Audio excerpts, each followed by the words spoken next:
Hello guys, kagigising ko lang no, bale araw ngayon ng Martes.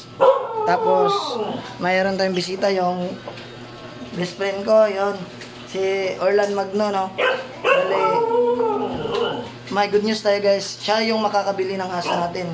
Tsaka yon si Dagol. Yan si Dagol guys.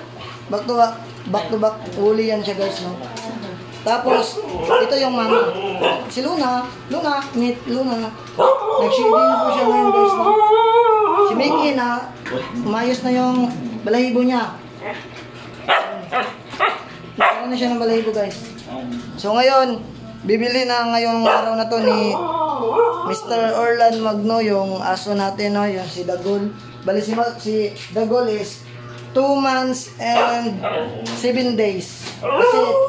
Kasi pizza 28 siya na anak guys no. Nung panahon nung nagbuntis ito si Luna. So ngayon bibilihin niya. Naka-prepared na rin yung ano guys, yung papel niya. Ito yung papel niya guys no. Kita ko lang sa inyo. Naka-prepared na rin yung papel ni Dagol. So ang makakabili ngayon, ito yung future barako mo guys. Blue eyes yan siya. Nakita ko na yan. Dagol. Blue eyes yan siya guys, makikita nyo yan, yan.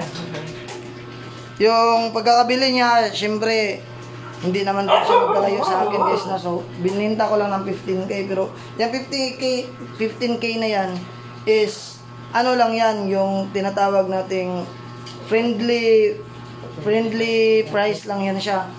Kasi alam naman natin yung kung magkano talaga yung presyohan yan guys no. Yan, yung mga mukhang yan nasa mga around 30 pataas, yun yung mga presyohan talaga, yung mga future stud talaga, yung mga future barako natin.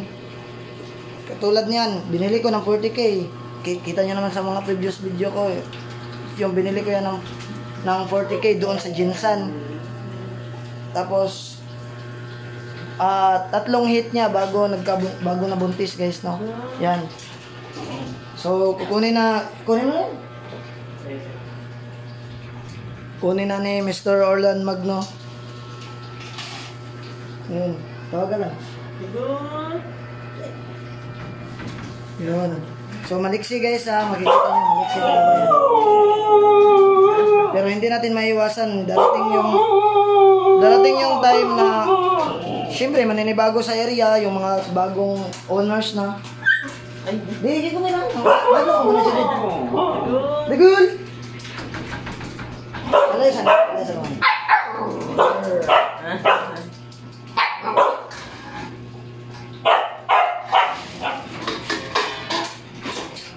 Palas. Takot kasi siya guys. Yun. Makita ko lang yung piece.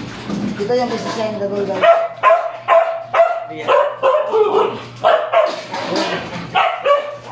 Yan siya.